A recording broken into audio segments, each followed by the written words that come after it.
रहीम नाज़रीन अस्सलाम वालेकुम, मैं हूँ इमरान वसीम। नाज़रीन आज 14 जुलाई है, दिन है जुमेरात का और साल 2022। नाज़रीन आज के प्रोग्राम में 7 बड़ी अहम खबरें आपके साथ हम शेयर करेंगे और इन 7 खबरों में नाज़रीन 3 खबरें साबिक़ वज़ीर आज़म चेयरमैन तहरीक इंसाफ इमरान खान साहब से मुतल्लिक़ हैं। बड़ी अहम खबरें हैं, इनकी डिटेल आपके साथ हम शेयर करेंगे और 3 खबरें तहरीक इंसाफ के 3 अहम रहनुमाओं से मुतल्लिक़ हैं। ये ख़बरें शेयर करेंगे, इनकी तफ़सीलात आपके साथ हम शेयर करेंगे। लेकिन नाज़रीन आज के प्रोग्राम में गुफ्तगू का आगाज़ करेंगे अपनी 7वीं ख़बर से, जो कि साबिक़ वज़ीर दाखिला शेख रशीद साहब से मुतल्लिक़ है। शेख साहब की इस ख़बर पर बात करने से पहले जैसा कि आप नाज़रीन जानते हैं कि शेख साहब हमेशा ये दावा करते हैं कि वो इस्टेब्लिशमेंट के फ़ौज के तर्जुमान हैं। लेकिन आज नाज़रीन शेख साहब ने अपने तमाम देखने वालों को, अपने तमाम सुनने वालों को हैरान कर दिया कि शेख साहब जिस इदारे का खुद साख्ता तर्जुमान बनने की कोशिश करते हैं या जिस इदारे का वो ख़ुद को खुद साख्ता तर्जुमान कहते हैं, आज उसी इदारे को बड़ी थ्रेटनिंग टोन में शेख रशीद की जानिब से मुखातब किया गया। शेख साहब आज फ़ौज को, इस्टेब्लिशमेंट को, न्यूट्रल को क्या कह के मुखातब कर रहे थे, क्या मुतालबा कर रहे थे, ये डिटेल आपके साथ हम शेयर करेंगे। लेकिन इससे पहले नाज़रीन, जो पंजाब के महकमा एंटी करप्शन की जानिब से जो करप्शन की मद में शेख साहब को नोटिस दिया गया कि आपने करोड़ों रुपए की ज़मीन एक निजी हाउसिंग सोसाइटी को फ़रोख्त कर दी, लेकिन उस ज़मीन को फ़रोख्त करने के बाद जो आपने टैक्स की मद में करोड़ों रुपए बचाए हैं, करोड़ों रुपए का गबन किया है, जिस पे 20 जुलाई को और 15 जुलाई को शेख साहब को बुलाया गया था, उस नाज़रीन शोकाज़ नोटिस को आज शेख साहब ने लाहौर हाई कोर्ट में चैलेंज कर दिया है। लाहौर हाई कोर्ट में बाकायदा शेख साहब ने दरख्वास्त दायर की है और शेख साहब ने मुद्दा नाज़रीन ये उठाया है कि मुझे सियासी इंतकाम का निशाना बनाया जा रहा है। मैंने सारी ज़िंदगी कोई गलत काम नहीं किया। और फिर शेख साहब ने यह भी कहा कि मैंने इतनी वजारतें संभाली हैं, मेरी वजारतों को भी खंगाल लें, मेरी वजारतें जो मैंने जहाँ पर मैंने कलमदान संभाले हैं, जो जिनमें मैं बतौर मिनिस्टर काम करता रहा, उसके मामलात में निकाल ले, मैं सबका जवाब देने के लिए तैयार हूँ। तो ये जो शोकास नोटिस है महकमा एंटी करप्शन का, इसे शेख साहब ने लाहौर हाई कोर्ट में चैलेंज किया और अदालत से दरख्वास्त की है कि इस शोकास नोटिस को कलअदम करार दिया जाए और महकमा एंटी करप्शन पंजाब को मेरे खिलाफ कार्रवाई से रोक दिया जाए। अब देखते हैं कि लाहौर हाई कोर्ट इस दरख्वास्त को कब टेकअप करता है। आज 14 जुलाई हो चुकी है और कल 15 जुलाई को महकमा एंटी करप्शन की जानिब से बुलाया गया है शेख साहब को। तो देखते हैं फर्दर क्या डेवलपमेंट होती है। लेकिन ये दरख्वास्त दायर करने के बाद नाज़रीन शेख साहब ने कहा है कि मैं गिरफ़्तारी से नहीं डरता, बेशक राना सनाउल्लाह ने मुझे गिरफ़्तार करना है तो बेशक गिरफ़्तार कर लिया जाए। एक तरफ शेख साहब गिरफ़्तारी देने के लिए तैयार हैं। शेख साहब कहते हैं कि हथकड़ियाँ मेरे जेवर हैं मेरे हाथों का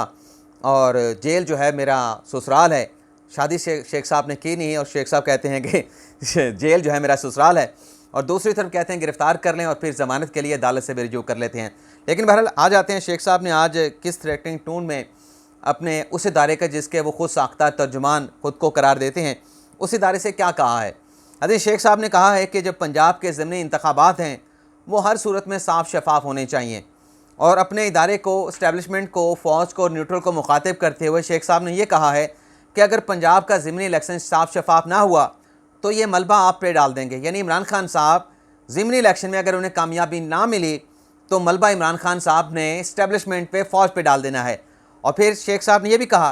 कि अगर इलेक्शन साफ़ शफाफ ना हुआ, और नाज़रीन ये मैं आपको बिल्कुल जो है वो 100% गारंटी के साथ कह रहा हूँ कि जब साफ़ शफाफ इलेक्शन की बात की जाती है, चाहे कोई भी सियासी जमात हो, उसका मतलब ही ये होता है कि हमें इस इलेक्शन में कामयाबी मिलनी चाहिए। अगर कामयाबी ना मिली तो हम इलेक्शन के नताइज को एक्सेप्ट नहीं करेंगे। और ख़ास तौर पर नाज़रीन ये जुमला, ये बात जो है वो पाकिस्तान तहरीक इंसाफ के साथ मंसूब है। 2013 का इलेक्शन निकाल के देख लें, इलेक्शन को धांधली ज़्यादा करार किया गया, पूरे इलेक्शन को रिग कहा गया। लेकिन 2018 का इलेक्शन, हालांकि उससे पहले तहकीकात भी हुई 2015 में, जो खान साहब ने 4 हलकों का इल्ज़ाम लगाया, सुप्रीम कोर्ट से 3 हलकों में धांधली साबित नहीं हुई और जो चौथा हलका था वो भी मशरूत तौर पर एक कंसेंट के साथ सुप्रीम कोर्ट ने फैसला दिया और NA 154 में ज़मीनी इलेक्शन हुआ, जहाँ जहांगीर तरीन जो है वो नून लीग के उम्मीदवार सदीक बलोच से ज़मीनी इलेक्शन में जीत गए थे। तो जो 4 हलकों के खान साहब बार बार खोलने की बात कर रहे थे, उन चारों हलकों में से 3 हलकों में सुप्रीम कोर्ट ने करार दिया कि धांधली नहीं हुई थी। सुप्रीम कोर्ट का जुडिशल कमीशन भी बना, उसने भी कहा धांधली नहीं हुई। लेकिन 2018 के इलेक्शन में जो प्री पोल रिगिंग हुई, 2018 के इलेक्शन में जो एक खलाई मखलूक का किरदार देखा गया, महसूस किया गया, RTS बैठ गया। लेकिन खान साहब ने उस इलेक्शन को इसलिए साफ शफाफ करार दिया क्योंकि उसमें उन्होंने कामयाबी हासिल की थी। लेकिन बहरहाल शेख साहब क्या कह रहे हैं उस पर बात करते हैं। ये तो मामला बड़ा लंबा हो जाएगा अगर माजी के चीज़ें हम खरीदते रहेंगे। तो शेख साहब कहते हैं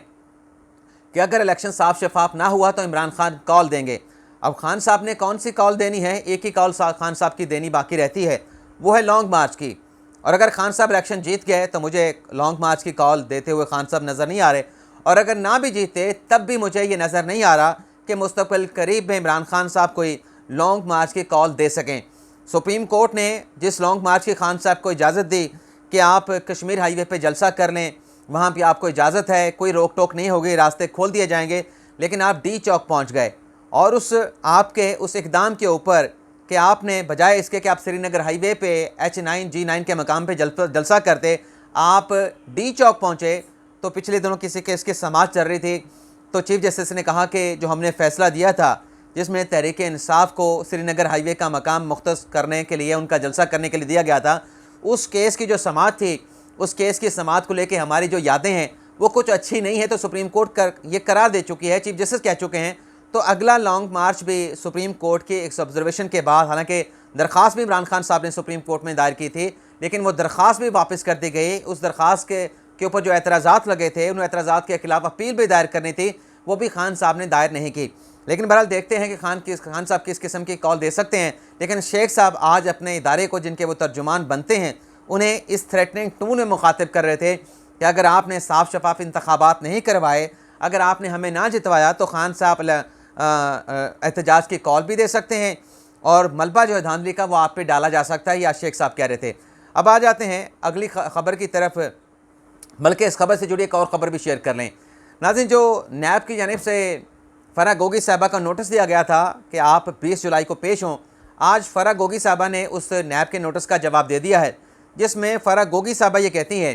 कि प्राइवेट शख्स के ख़िलाफ़ आपका कार्रवाई करने का नैब का अख्तियार नहीं, मेरे ख़िलाफ़ जो कार्रवाई है उसे ड्रॉप किया जाए। बसूरत दिगर आपने तहकीकात को ड्रॉप ना किया तो नैब के ख़िलाफ़ जो है वो आला अदलिया से, यानी लाहौर हाई कोर्ट से रिजू किया जाएगा। ये आज उनके वकील अज़हर सदीक़ ने नैब को तहरीरी जवाब जो है फ़रा गोगी की जानिब से है भिजवा दिया है। अब एक तो शेख साहब एक तरफ धमकियाँ दे रहे हैं, दूसरी तरफ नाज़रीन तहरीक इंसाफ के 3 रहनुमाओं के खिलाफ क्या खबर है। नाज़रीन, ज़ैन कुरैशी जो मुल्तान के हल्के से इलेक्शन लड़ रहे हैं, उन्होंने अपने वोटर्स को एक बड़ी पेशकश की, बड़ी दिल लुभाने वाली, बड़ी अट्रैक्ट करने वाली, कि 10 वोट मेरे लिए लेके आएँ, आपको मोटरसाइकिल मिलेगा। ये जो नाज़रीन पेशकश की जा रही थी, इसे इलेक्शन कमीशन के ज़ाब्ता अखलाक के ख़िलाफ़ करार दिया गया है। और इस मामले के ऊपर शाह महमूद कुरैशी के बेटे जो पंजाब में ज़िमनी इलेक्शन लड़ रहे हैं पंजाब असम्बली का, उन्हें कोड ऑफ कंडक्ट की वायलेशन करने पे इलेक्शन कमीशन ने नोटिस जारी कर दिया है। दूसरी जो खान साहब के खिलाड़ी के ख़िलाफ़ खबर है, तहरीक इंसाफ के रहनुमा के ख़िलाफ़ खबर है, वो नाज़रीन शहरियार अफरीदी के ख़िलाफ़ है। शहरियार अफरीदी आपको पता है कि उन्हें एंटी नारकोटिक्स फ़ोर्स का, बल्कि एंटी नारकोटिक्स फ़ोर्स नहीं, वजारत नारकोटिक्स का जो है वज़ीर बनाया गया था। फिर उन्हें चेंज करके नाज़रीन इमरान खान साहब की जानिब से कश्मीर कमेटी का चेयरमैन बना दिया गया। आज नाज़रीन शहरियार अफरीदी जो कि रिज़ाइन कर चुके हैं, कौमी असम्बली की नशिस्त से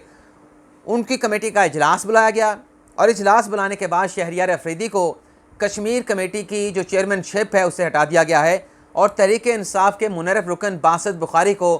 कश्मीर की कमेटी का जो है वो चेयरमैन बना दिया गया है। अब जो तीसरे वज़ीर हैं खान साहब के, जिनके ख़िलाफ़ खबर है, वो उनके ख़िलाफ़ खबर तो नहीं बल्कि उन्होंने इमरान खान साहब के ख़िलाफ़ खबर बना दी है और मुखातब किया है फवाद चौधरी साहब ने आज अदलिया को और फ़ौज को। और फवाद चौधरी साहब नाज़रीन ये कहते हैं कि अदलिया के फ़ैसलों की तारीख़ कुछ अच्छी नहीं, कुछ ऐसे अच्छे फ़ैसले हुए हैं लेकिन कोई तारीख़ सुप्रीम कोर्ट के फ़ैसलों की अच्छी नहीं है। और क्रिटिसाइज़ किया फवाद चौधरी साहब ने जो सुप्रीम कोर्ट का डिप्टी स्पीकर कासिम सूरी की रूलिंग से मुतल्लिक़ फ़ैसला है, और अदलिया को मुखातिब करते हुए कहा कि अगर आप इस तरह के फ़ैसले देंगे और फिर इस पर जो रिएक्शन आएगा तो फिर आप छत से जाके लगेंगे। यानी बड़ा ही सख्त रद्द-ए-अमल जो है फवाद चौधरी साहब आज सुप्रीम कोर्ट के फ़ैसले पे दे रहे थे। लेकिन ये तो कुछ नहीं, लेकिन जो इस्टेब्लिशमेंट से मुतल्लिक़ फवाद चौधरी साहब ने कहा वो बड़ा अलार्मिंग था कि आज, क्योंकि फवाद चौधरी साहब भी कहते हैं कि मेरे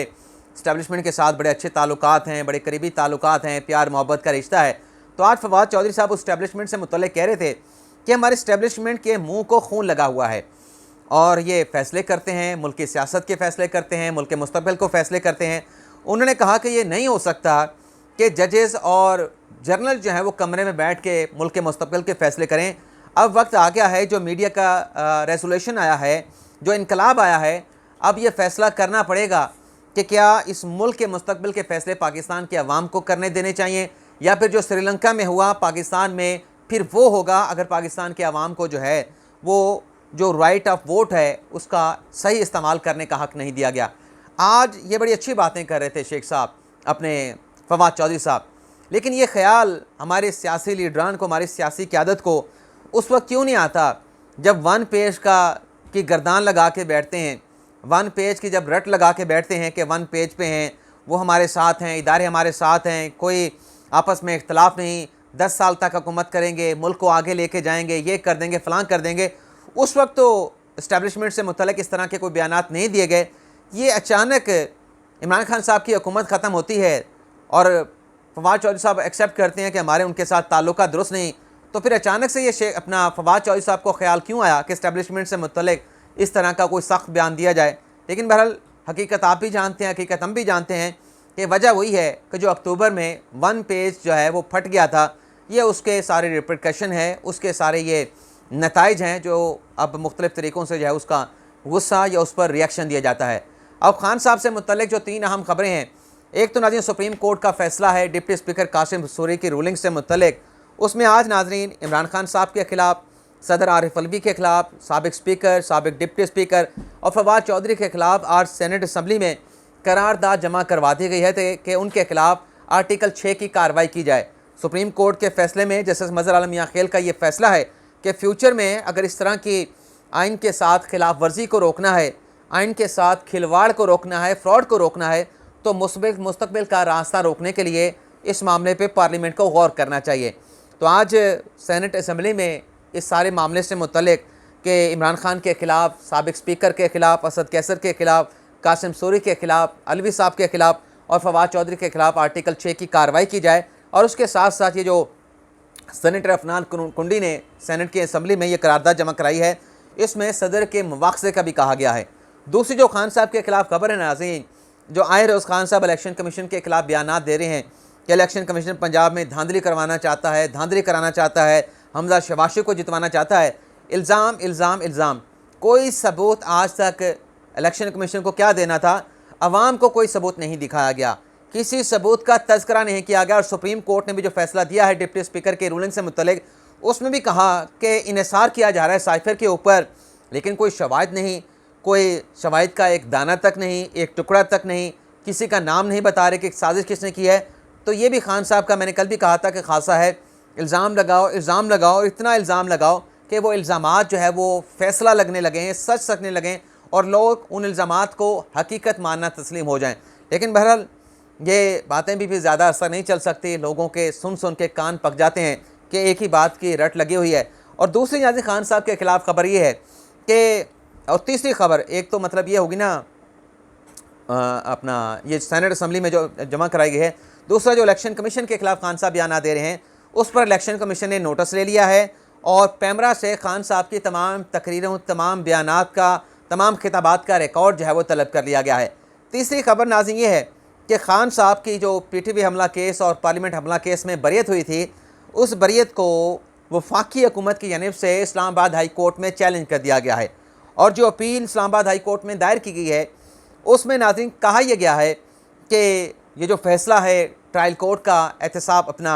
इंसदाद दहशतगर्दी की अदालत का जल्दबाजी में दिया गया है, जो जुर्म की संगीनी है उसको नहीं देखा गया, जो लॉ इन्फोर्समेंट एजेंसी के एहलकारों को प्रोटेस्टर की जानिब से, मुजाहिरीन की जानिब से पीटा गया, उसको भी नहीं देखा गया। और ये ऐसा फ़ैसला है जिसमें कानून का ख्याल नहीं रखा गया, कानून से हट के फ़ैसला दिया गया है। तो ये अपील अपना इस्लामाबाद हाई कोर्ट में दायर की गई है और इस्तदा ये की गई है कि ये फ़ैसला कलअदम करार दिया जाए और तमाम मुल्ज़मान को जो ATC कानून के तहत सज़ा बनती है उसके मुताबिक जो है, जो सेक्शंस लगाई गई थी, जिन दफ़ात का इतलाक़ किया गया था, उसके मुताबिक उन्हें कसूरवार उनको सज़ाएँ जो है वो सुनाई जाएँ। ये नाज़रीन आज का हमारा व्लॉग, उम्मीद करते हैं कि आपको पसंद आया होगा। अल्लाह ताला हम सब का हामी नासिर हो। दुआ में याद रखिएगा। अल्लाह हाफ़िज़।